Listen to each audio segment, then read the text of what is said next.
Varicose veins కి సరైన చికిత్స కోసం సంప్రదించండి ఎవిస్ హాస్పిటల్. నమస్కారం. విష్ణు పురాణం 22వ భాగంలోకి వచ్చామండి.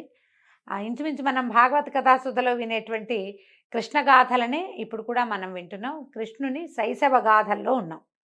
అయితే గోపకాంతల ఇళ్లలోకి వెళ్ళి పాలు పెరుగు వెన్న ముచ్చిలించి దొంగిలించి తిని పారేసి అల్లరి చేస్తున్నటువంటి కృష్ణగాథలని గోపకాంతలు వచ్చి యశోదాదేవికి చెప్తే, నువ్వు ఇంట్లో ఉన్నట్టే ఉంటావు, ఎప్పుడు ఇలాంటి దుందుడుకు పనులు చేస్తున్నావు, మన ఇంటికి లేదా పోదా, ఎందుకు ఇతరుల ఇళ్లలోకి వెళ్తావని ఆవిడేం చేసిందట, ఒక తాడుతోటి కవ్వపు తాడుతోటి ఈ పెంకెగా ఉన్న కుమారుణ్ణి నడుం చుట్టి ఒక రోలు కట్టి ఇక్కడే ఉండు అని పిల్లవాడిని ఇంట్లో కూర్చోబెట్టుకుని ఆవిడ లోపలికి వెళ్ళిపోయిందట వేరే పని చేసుకోవటానికి. ఈ కృష్ణుడు అదురుతూ బెదురుతూ తల్లిని మిగిలిన యాదవ పడుచుల్ని చూస్తూ తల్లి కొడుతుందేమో అన్నట్టుగా నటిస్తూ అందరూ చూస్తూ ఉండగానే ఆ రోలు ఇడ్చుకు వెళ్ళి ఇంటికి ఎదురుగా కొంత దూరాన ఉన్న ఒక జంట మద్ది చెట్ల మధ్యలో ఇంచి వెళ్ళాడట.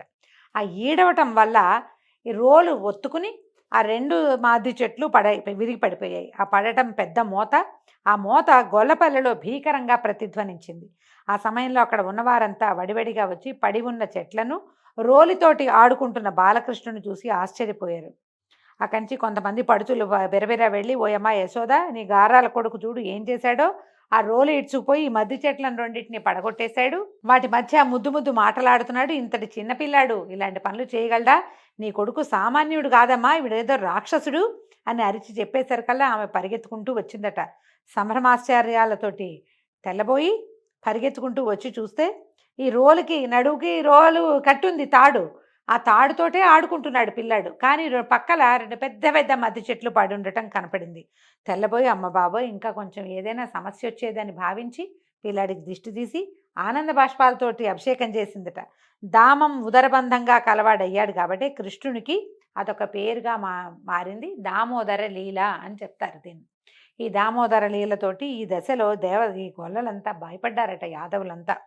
మొన్న రాత్రి అంతకుముందు ఒక రాక్షసు వచ్చి చచ్చింది, ఒక బండి ముక్క చెక్క అయింది. ఇప్పుడు నిష్కారణంగా ఈ జంట మధ్య చెట్లు విరిగిపడ్డాయి. ఇదంతా భయంకరంగా ఉంది. పైగా ఇక్కడే ఈ గరిక నీరు పల్చబడిపోయింది, గడ్డి తక్కువగా ఉంది. అవి ఆ కాస్త గడ్డి కనుక వాడిపోతే మనం కూడా ఇబ్బంది పడతాం, ఈ దురవస్థ నుంచి తప్పించుకోవాలి.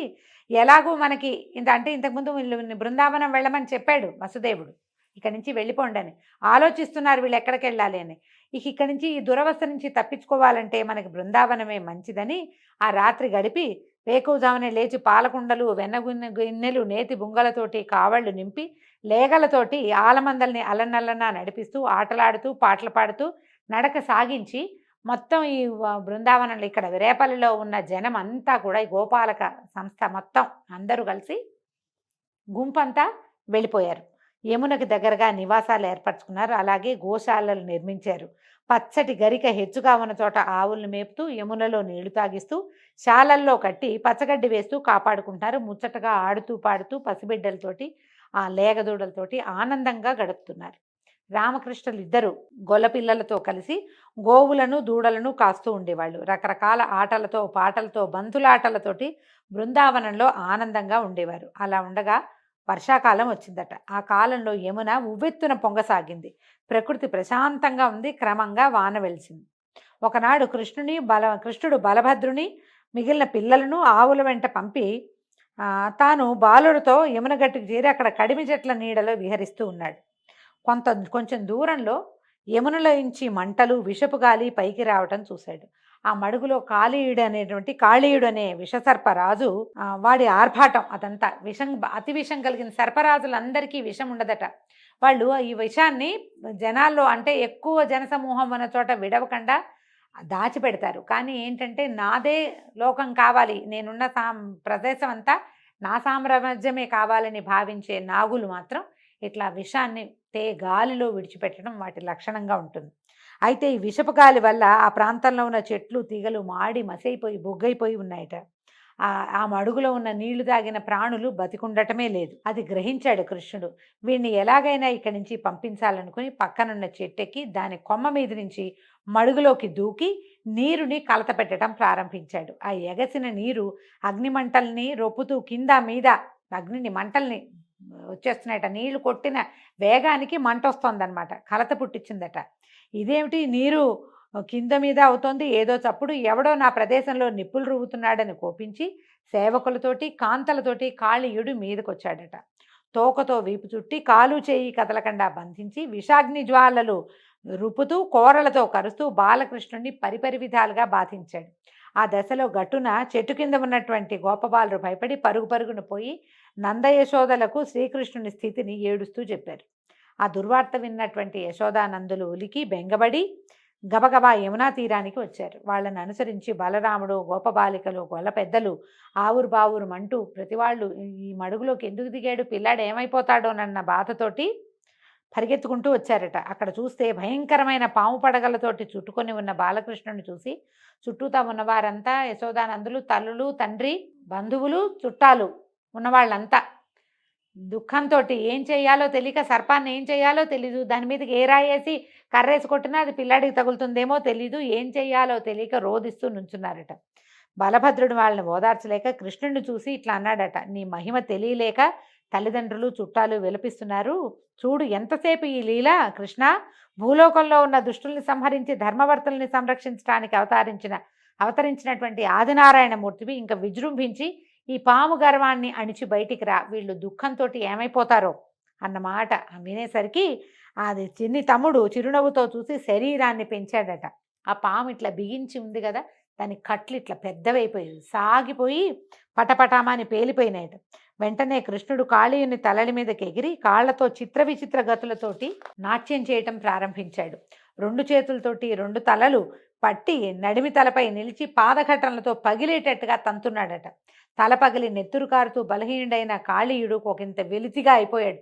ఏదో భయం వేసేసింది. అప్పటిదాకా ఏదో చేస్తున్నాడు, గట్టిగా బిగించి తోకతో కొట్టడానికి, కూరలతో కరవడానికి ప్రయత్నం చేస్తున్నాడు. ఎప్పుడైతే ఈ తలలు చితకొట్టబడుతున్నాయి, శరీరం సాగిపోతోంది అన్ని పక్కల నుంచి, దాంతో శక్తిహీనుడై వంగి లొంగి ఉన్న భర్తను చూసినటువంటి వాడి భార్యలు వాడిపోయిన మొహాలతోటి నాగకాంతలు 2-3 వచ్చి కృష్ణుని బతిమలాడుకున్నారట. దేవాధిదేవ వాసుదేవ దేవకీనందన సకలలోక జగ రక్షాదక్ష రక్షించు దేవా, లోకాలన్నీ ఆశ్రయించి ఉన్న నీ పాదాల బరువును అల్పబలుడైన ఈ నాగరాజు మోయగలడా?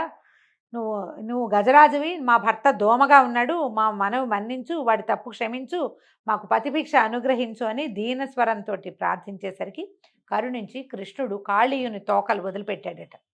కిందకి అడుగేశాడు. అప్పుడు నెత్తురు కక్కుతున్న నోటితోటి కళ్ళు మూసుకుపోయి ఆ కళ్ళకు కనపడకుండా కళ్ళకి పొరలు కమ్మిపోయి బొంగురు గొంతుకుతోటి ఉన్న కాళీయుడు అన్నాడు, పద్మదళాక్ష, ఆనాడు నీ ఆజ్ఞని తలదాల్చి సముద్రంలోంచి నా భార్యలతో సహా వచ్చి నేను ఇక్కడ ఉన్నాను.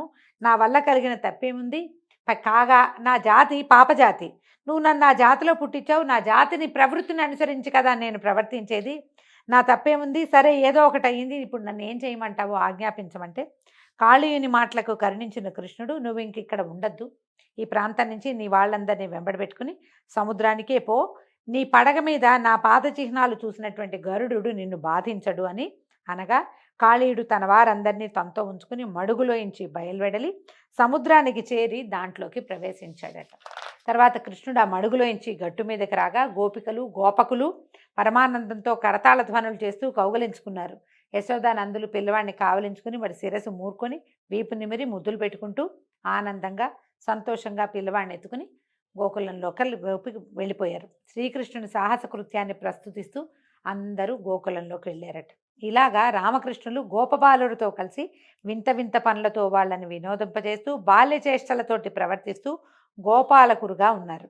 అయితే ఒకసారి గోపబాలుడితో కలిసి ఆలమందల వెంట వెళ్ళి ఒక తాటివనానికి చేరారట. ఈ తాళవనం కథ మనం భాగవత కథాస్తుతులు కూడా చాలా విశేషంగా వినపడుతుంది. విష్ణు పురాణంలో కూడా అదే విశేషంగా చెప్పబడింది. పశువులను మేతకు విడిచి తాము తాటి చెట్ల కింద కూర్చున్నారు.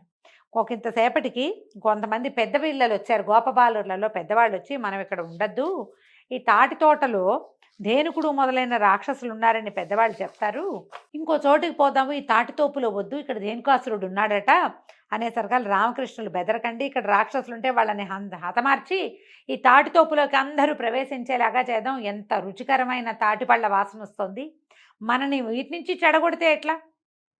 తాటిపళ్ళని ధేనుకాసురుడు తిండు, మనం తింటాం, మనం తినవలసిన ఆహారం ఉన్న చోటికి మనకి వెళ్ళే అవకాశం ఉండాలి, కాబట్టి ఇక్కడ అడ్డం ఉన్న వాళ్ళందరినీ నేను సంహరిస్తానని చెప్పి మేము సంహరిస్తామన్నారు అన్నదమ్ములు ఇద్దరు.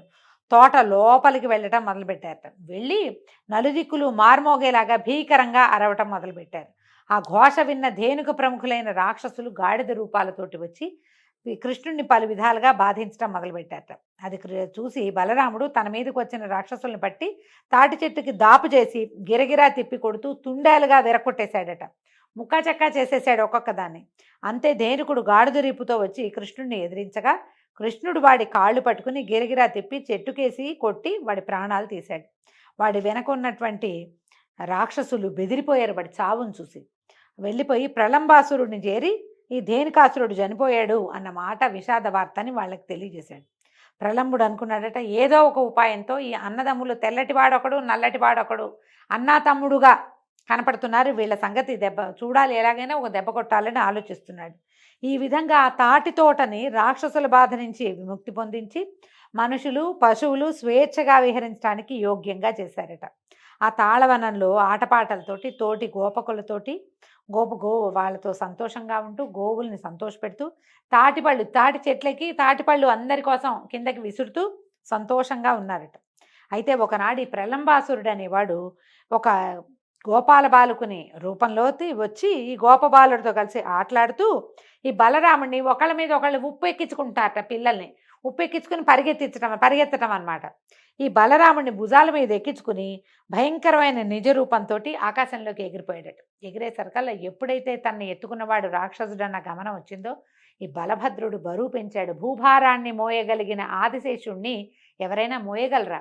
ఆయన తన బరువు పెంచేసరికల్లా ఈ ప్రళంబాసురుడు దాబ్బని కింద పడబోయేసరికల్లా కృష్ణుడు కనుసొంగ చేయగా ఈ ప్రళంబాసురుడిని జుట్టు పట్టుకుని ఊపి కింద పడేశాడట. కాలుతో గుండె నదివి పిడికిటి పోట్లతోటి తల చితకొట్టేశాడు. ఆ పిడికిటి పోట్లకి ప్రళంబుడు తల పగిలి నెత్తురు కక్కుంటూ మరణించాడు. ఆ తీరున ఈ ప్రళంబాసురుడు మరణించడం చూసి గోపబాలుడు ఆనందంతో చిందులు దొక్కుతూ చప్పట్లు కొడుతూ బలభద్రుడిని తెగ పొగిడారట. ఈ పొద్దుపోయే సమయానికి అందరూ గోకులానికి చేరి బలరాముడి చేత ప్రళంబుడు ఎలా మరణించాడో కథలుగా వినిపించారు పిల్లలు.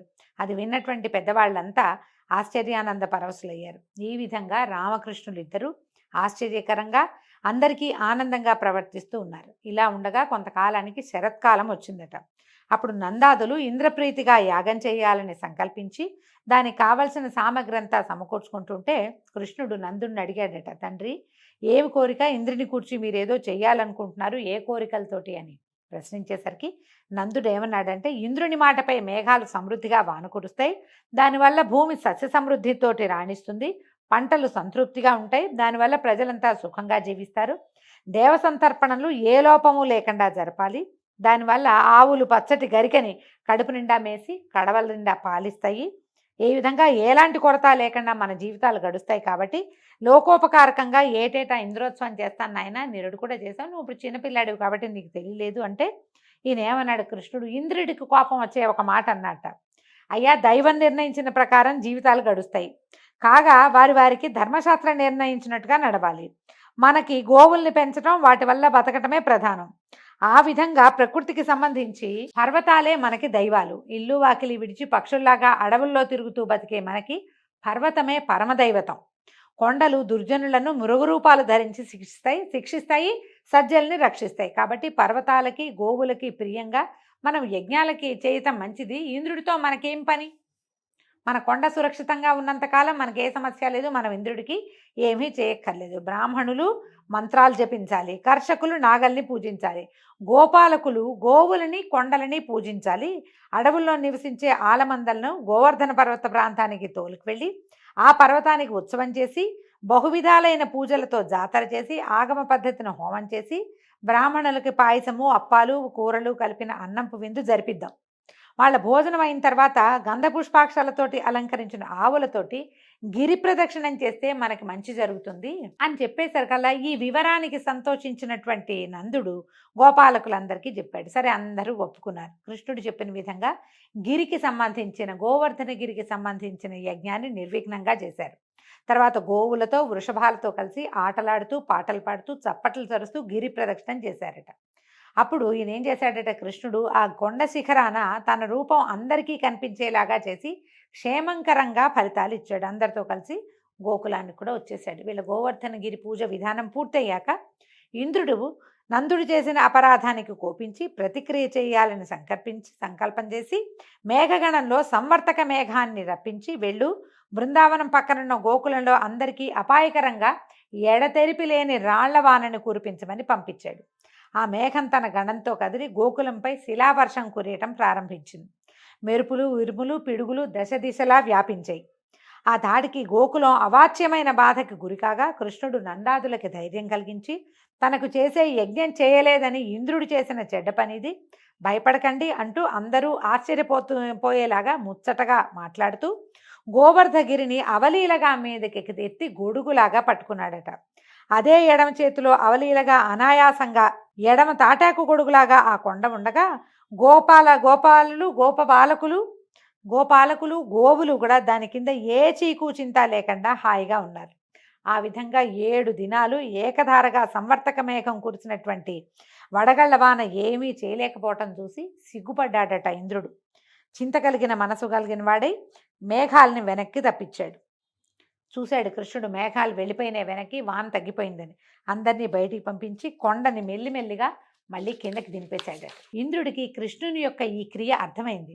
మనసు మారింది. కృష్ణ దర్శనానికి ఆనందంగా ఐరావతారూఢుడై వచ్చి దర్శించాడు. ఆ సమయంలో ఎవ్వరికీ కనిపించక గరుడు గగన రంగాన నిలిచి ఎండ తగలనట్టుగా కృష్ణునికి గొడుగులాగా రెక్కలు విప్పి పట్టాడట. ఇంద్రుడు దివి నుంచి భూమికి వచ్చి ఐరావతం మీద నుంచి కిందకి దిగి సవినయంగా కృష్ణుని నమస్కరించి ఆయన వద్దకు చేరి కౌగలించుకుని పలకరించాడు. సంభాషణ మొదలుపెట్టాడట. నందనందన, అతి బలిష్ఠులైన దానవులకు కూడా కదల్చటానికి సాధ్యం కాని, దేవతలకి కూడా చూడడం శక్యం కాని కొండను అవలీలగా పెళ్లగించి పైకెత్తి ఎడమ చేత 7 దినాలు భరించి గోపికాగోపకులకు రాళ్లవాన వల్ల ఏ బాధ లేకుండా కాపాడావు. ఇలాంటి ఆశ్చర్యకరమైన విషయాన్ని ఇంత చిన్నతనంలోనే చేశావు. తిరిగి పెద్దవాడు అయ్యాక దుష్ట శిక్షణ చిగురంతా చేస్తావంటే మొత్తం సమూలంగా దుష్ట శిక్షణ చేస్తావని నాలో విశ్వాసం పెరిగింది. కాబట్టి లోకాలు మెచ్చేలాగా గోవర్ధనగిరిని గొడుగులాగా పట్టి గోపీ గోపకులను కాపాడావు గనక నీకు గోవిందుడనే పేరొకటి నామభూషణం అగుగాక. గోవిందుడు అంటే ఈ మొత్తం గోకులాన్ని రక్షించినవాడు అని పేరును నీకు సార్థకము అవుగాక. అలాగే ఇటు సురులకు సమయానుసారంగా సంరక్షకుడవు కావాలని నేను ఉపేంద్రుణ్ణి చేస్తున్నాను, సమ్మతించు అని ఐరావతం చేత పవిత్రోదకాలు తెప్పించి కృష్ణుణ్ణి అభిషేకించాడు.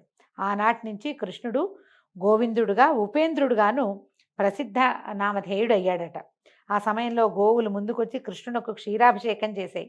దేవతలు, యక్షులు, గంధర్వులు, కిన్నరులు, కింపురుషులు గగనతలాన నిలిచి పుష్పవృష్టిని కురిపించి జయ జయధ్వనులతో భేరీ మృదంగాది వాద్యధ్వనులతో భూనభోంతరాళాలు మార్మోగించారు. తదుపరి ఇంద్రుడు ఏకాంతంగా కృష్ణుడితో ఇట్లా అన్నాడు. అయితే ఇంద్రుడు ఒక మాట చెప్పాడట. ఇప్పుడు కేశవ, భూభారం తీర్చడానికి నీవు ఇలపై జన్మించిన నాడు నీకు తోడుగా ఉండటానికి నా అంశతో కుంతికి ఒక కుమారుడు కలిగాడు.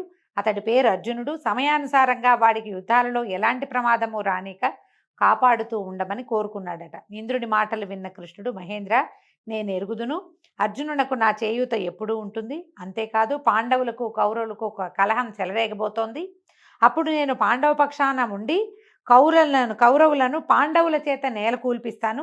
వారి కీర్తి శాశ్వత స్థాయిగా ఉండేలాగా చేస్తాను. ప్రస్తుతం ఈ కంసాదుల్ని కడతేర్చాలి. తర్వాత పాండవుల సమయం ఇప్పుడు కాదు. దుష్ట శిక్షణ, శిష్ట శిక్షణ తప్పకుండా జరుగుతుంది. నువ్వు అర్జునుడి కోసం ఎటువంటి కలతా పడద్దు అని చెప్పిది ఈ ఇంద్రుడట. అంటే మరి దీన్ని ఎందుకు చూపించారో ఇది జరగబోతోందని చెప్పించారనమాట. కృష్ణుడికి తెలియకుండా ఏం జరిగింది? ఆయనే ఆజ్ఞించాడు. మహావిష్ణువే దేవాదులందరినీ భూలోకంలో జన్మించండి అని చెప్పాడు కదా. వాళ్ళ అంశమాత్రాలతోటి కుమారులుగా కొంతమంది జన్మించారు. అయితే ఇంద్రుడు ఆనందంగా శ్రీకృష్ణుని వేడుకొని ఆయనకి నమస్కారాలు చేస్తూ వెళ్ళిపోయాడట. కొంతసేపటికి గొల్లల పెద్దలు కృష్ణుని వద్దకు వచ్చి, కృష్ణ, దేవతలు కూడా చేయలేని పనులు ఇంత చిన్న వయసులో నువ్వు చేయటం ఆశ్చర్యంగా ఉంది. అంతకంతకు తేలికగా పైకెత్తి గొడుగులాగా పెట్టి ఈ గోవర్ధనగిరిని మమ్మల్ని అందరినీ రక్షించావు. అయితే నువ్వు ఎవరో చెప్పు అని అడిగితే అప్పుడు శ్రీకృష్ణుడు తన అవతార విశేషాన్ని మాయా విలాసంగా ఈ గోకులంలో ఉన్న పెద్దలకి తెలియజేశాడట. అయితే మాయ అవటం వల్ల వాళ్ళు తెలుసుకున్నా కూడా తర్వాత మళ్ళీ మర్చిపోయి కృష్ణుడు తమవాడని, తమ ఇంట నందుని ఇంట పుట్టిన పసివాడుగానే భావించి ఆ విష్ణుమాయా విలాసంలో తేలిపోతూ ఉండిపోయారట. దీంతో ఈరోజు కథ పూర్తయిందండి. రేపు ఉదయం మళ్ళీ తర్వాయి భాగంతో కలుసుకుందాము. నమస్కారం.